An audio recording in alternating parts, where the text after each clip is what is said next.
qoysas ka soo barakacay deegaano hoos yimaada degmada Marka ee gobolka Shabeellaha Hoose ayaa lagu soo dhaweeyay degmada Marka iyadoona dib u dejin loo sameeyay.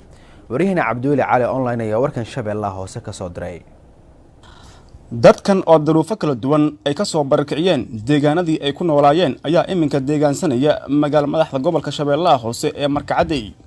Gudoomiye ku-xigeenka maamulka iyo maaliyadda magaalada Marko Xasan Maxamed Aadan Diiwaan iyo gudoomiye ku-xigeenka siyaasadda maamulka gobolka Shabeellaha Hoose oo soo kormeeray meelaha dadkan ay ku nool yihiin ayaa ka dalbaday dawladda federaalka maamulka koonfur galbeed iyo hay'adaha gargaarka in dadkan loo soo gurmado. waxaana sidaas si lamid ah gudoomiye ku-xigeenka maamulka iyo maaliyadda Xasan Maxamed Aadan Diiwaan uu barakacayaasha qaar ku wareejiyay furayaasha guryo uu dhisay dadka ku soo barakacay Marko. waxaan soo booqanay kaamkan barakacayaasha oo aad u jeedaan runtii dhibaatada baahsan ee ka jirta iyo dadka danyarta ah oo dhibaataysan. waxaad u jeedaan ma haystaan meel ay ku hoydaan xoolo iyo wixii ay lahaayeen waxa ka dhacay ururka dhibaataystayaasha ah ugus waxayna codsanayaan cid allaale iyo ciddii wax ku tari karta inay soo caawiyaan oo aan marnaba laga seexan.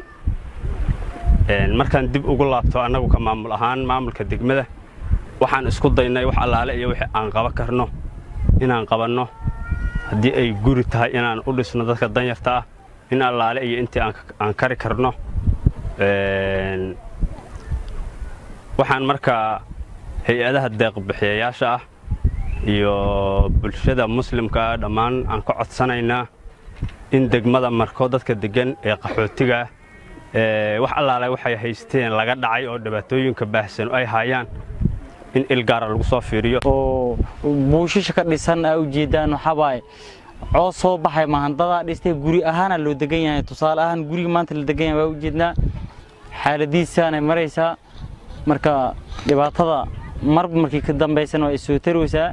tusaale ahaan kaamka hadda inta ku nool oo ilaa Cismaan Qowl markii loo geeyay 5,000 ku qiyaasnay oo qaxooti ah oo meel ay u soo faanin lahayn maamulka degmada iyo gobolka isgarabsanayaan dadka danyarta wixii la gaari karo waxay isxilqaana waxa loo dhisay dhowr guri laakiin kuma filna.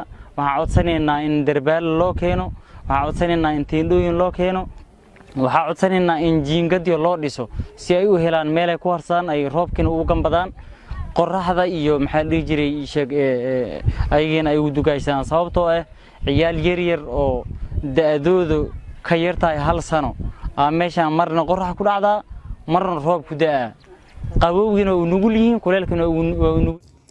Cabduuli Cali online TV-ga caalamiga ah ee Universal magaalada Marko.